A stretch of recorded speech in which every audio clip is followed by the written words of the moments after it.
Kolonbian 75 hizkuntza indigena egiten dira Espainiako eta Frantziako estatuek elkarrekin duten edaduran. Hemen oraindik badira mendebaldeko mundutik urrun dauden kulturan, zirraragarria da. Jon Landaburu Kolonbiako hizkuntza indigenetan aditu garrantzitsuena da.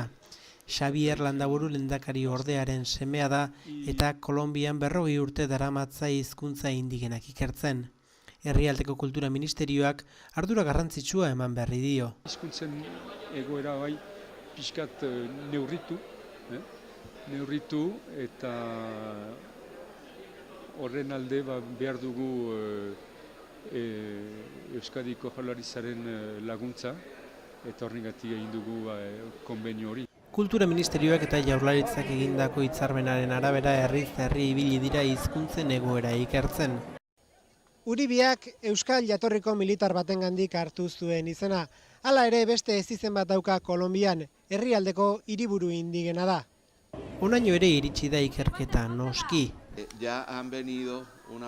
Etorri dira jadanik irakastera, tailer eta mintegietara eta euskararekin daukaten esperientziaren berri ematera.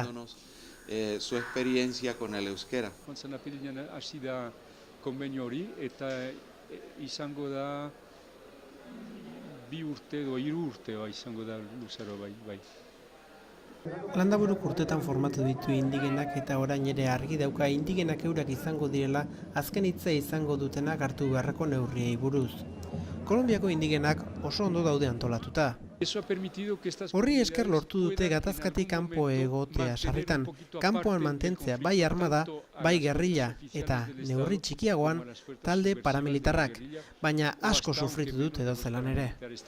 Pero han sufrido mucho de todas maneras.